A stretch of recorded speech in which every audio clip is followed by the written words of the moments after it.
오늘 은쌤책방에서 준비한 신선하고 영양가 있는 책은 플랫폼 승자의 법칙입니다. 요즘 팬데믹으로 인해서 여기저기서 포스트 코로나 시대를 화두로 삼고 있습니다.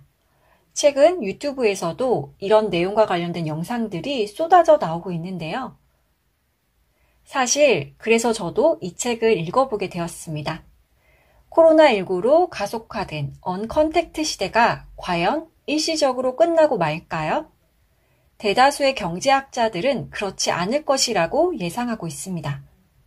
포스트 코로나 시대, 이 책에서는 3가지 트렌드가 세계 경제를 지배할 것이라고 말하고 있습니다. 첫째, 디지털 전환 현상. 둘째, 플랫폼 모델로의 전환. 셋째, 독과점 현상의 강화입니다. 앞으로 2차, 3차 코로나19의 유행이 예고된 가운데 우리는 어떤 준비를 해야 할까요?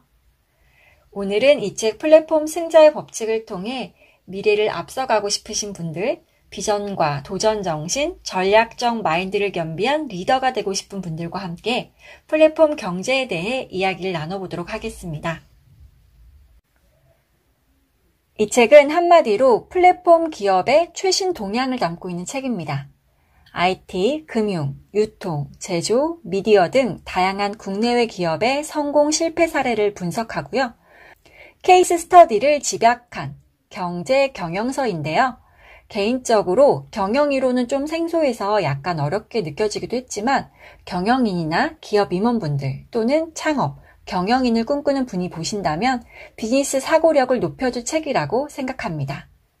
자, 우선 차례를 살펴본 뒤 이 책의 큰 그림을 설명드리고 작은 그림으로 넘어가 각 장의 핵심 내용을 짚어보겠습니다.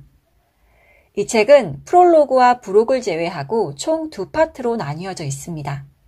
파트 1, 플랫 제국의 흥망, 파트 2, 디지털 플랫폼과 혁신이라는 내용을 담고 있습니다. 책 표지에서 느껴지듯이 플랫폼에서 승자로 살아남을 수 있는 법칙들을 담고 있는 책인데요. 코로나19와 4차 산업혁명 시대를 맞이한 우리에게 퍼펙트 스톰을 돌파하기 위해서는 플랫폼 비즈니스로 승부해야 진정한 승자로 살아남을 수 있음을 이야기한 책이었습니다. 파트 1에서는 시총 1조 달러를 돌파한 IT 4대 천왕인 마이크로소프트, 아마존, 애플, 구글을 필두로 국내 기업인 배달의 민족, 카카오까지 플랫폼 비즈니스로 성공한 국내외 기업의 성공 신화를 분석해봅니다. 이 책의 좋았던 점은 이렇게 성공 케이스뿐 아니라 실패 케이스까지 다루고 있다는 점이었습니다. 서울 곳곳에서 볼 수 있었지만 한순간 몰락한 위워크, 정부와 맞서다 결국 하차한 타다, 어둠 속 불법 플랫폼, N번방까지. 사실 며칠 전 요기요 갑질 논란 뉴스를 접하면서 저는 이 책을 통해 플랫폼 비즈니스의 양면성을 더 깊이 있게 들여다볼 수 있었습니다.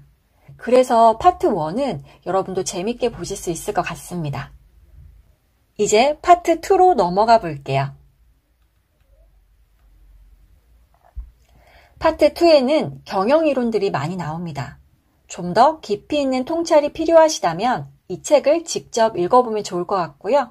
저는 이 책을 통해 가장 중요한 키워드인 플랫폼에 대한 이해와 포스트 코로나 시대를 위해 우리는 어떤 준비를 할 수 있을까에 대한 이야기를 오늘 풀어볼까 합니다. 제가 계속 플랫폼 했는데요. 플랫폼이란 무엇일까요? 간단 명료하게 정리해보자면 사람이 모이는 곳이 바로 플랫폼입니다. 플랫폼은 본래 기차역의 승강장 또는 무대, 강단 등을 뜻합니다. 그러나 그 의미가 지금 확대되어서 특정 장치나 시스템 등에서 이를 구성하는 기초가 되는 틀 또는 골격을 지칭하는 용어로 다양한 분야에서 사용되고 있는데요. 우리는 목적지로 가기 위해서 정류장, 승강장으로 갑니다. 이렇게 무언가 목적을 위해 사람이 모이는 곳이 바로 플랫폼입니다. 과거 전통적인 비즈니스 환경은 일방향적인 파이프라인이 지배적이었습니다. 그러나 기존 패러다임은 이미 무너졌습니다. 지금은 디지털 비즈니스 시대입니다. 디지털 비즈니스는 거래 촉진, 진입 장벽 완화, 정보 투명성 향상, 비용 감소, 가격 차별화 등 여러 측면에서 경제적 효율성이 높습니다. 그리고 디지털 경제의 주역은 바로 플랫폼입니다. 앱스토어, SNS, 공유경제, 구독경제 등은 플랫폼 생태계를 만들었고 코로나19 사태는 언컨택트 현상을 확산시키면서 플랫폼 생태계를 더욱 확장시키고 있습니다. 이 책에서는 경영혁신을 이루기 위해서는 장기적인 관점을 가지고 플랫폼 가치를 창출해야 한다고 말하고 있습니다. 플랫폼 생태계는 공동의 목표를 달성하기 위해 모든 참여자가 협력하는 윈윈 비즈니스 모델입니다. 전략을 수립하고 생산자와 소비자, 협력자를 끌어들여서 혁신적인 상호작용을 일으키고 새로운 가치를 창출해야 합니다. 무엇보다 플랫폼 혁신을 이루기 위해서는 첫째, 팬덤을 형성해야 하고요. 둘째, 일방향성 파이프라인이 아닌 순환적 구조를 만들어야 합니다. 얼마 전 세바시 강연에서 포노사피엔스의 저자 최재분 교수님께서도 이 내용에 대한 이야기를 잘 풀어주셨는데요. 그 영상을 아직 안 보셨다면 참고해 보시는 것도 좋을 것 같습니다. 디지털 시대에서 고객의 니즈를 파악하고 나의 능력을 결합한 가치 있는 컨텐츠를 만들 수 있다면 우리는 플랫폼 1인 기업이 될 수도 있을 겁니다. 이제 마지막으로 한 말씀만 더 드리겠습니다. 지금까지 이 영상을 보고 계신 분이라면 끝까지 함께 해주세요. 원래 찌는 마지막을 함께 해주는 분들을 위해서 준비하는 거니까요. 자, 제가 마지막으로 말씀드리고 싶은 것은 플랫폼 경제가 아무리 윈윈하는 비즈니스 모델이라고 하지만 이 또한 양면성을 가지고 있다는 것입니다. 이 책 후미에는 긱경제 부상과 플랫폼 노동자 출현에 대해 다루고 있는데요. 사실 저도 생각해보면 유튜브에서 플랫폼 노동자로 무보수로 1년간 일하고 있습니다.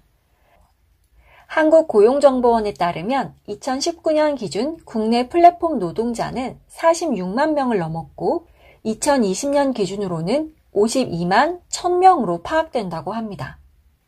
이는 전체 노동자의 1.5에서 2.3%에 해당됩니다.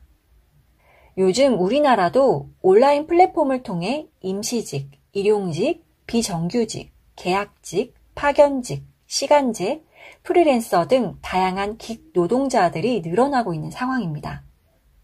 그런데 최근 한국판 뉴딜 정책에 대한 발표가 있었습니다. 정부는 포스트 코로나 시대에 성장 동력을 찾기 위해 5년간 76조 원을 투입한다고 합니다. 특히 데이터, 네트워크, 인공지능 생태계를 파격적으로 키우겠다는 부분과 2022년까지 지속 가능한 일자리 55만 개를 만들겠다는 목표가 우리의 관심을 끌고 있는데요. 그렇게 된다면 이 책에서 얘기하는 플랫폼 비즈니스는 더욱 확장될 수밖에 없을 듯합니다. 하지만 직장인 5명 중 3명이 본격적인 AI 시대에 접어들면 일자리가 잠식될 것이라고 전망했다는 기사를 보았습니다. 앞으로 5년 후 우리는 또 어떤 시대를 살아가게 될까요? 정부는 일자리를 더 많이 만들겠다고 발표했지만 우리는 일자리가 없어질까 불안하기만 합니다. 긱 노동자가 되어 AI에게 일자리를 빼앗기지 말고요. 나의 가치를 잘 개발해서 플랫폼을 통해 사람을 모으고 디지털 경제에서 승자로 살아가는 멋진 리더들이 되시길 기원합니다. 지금까지 플랫폼 승자의 법칙 리뷰였고요. 긴 시간 함께 해주셔서 감사드립니다. 무보수로 일하고 있는 유튜브 플랫폼 노동자 은쌤을 위해서 구독, 좋아요, 댓글로 많은 응원 부탁드리고요. 그럼 저는 다음 영상으로 또 찾아오도록 하겠습니다.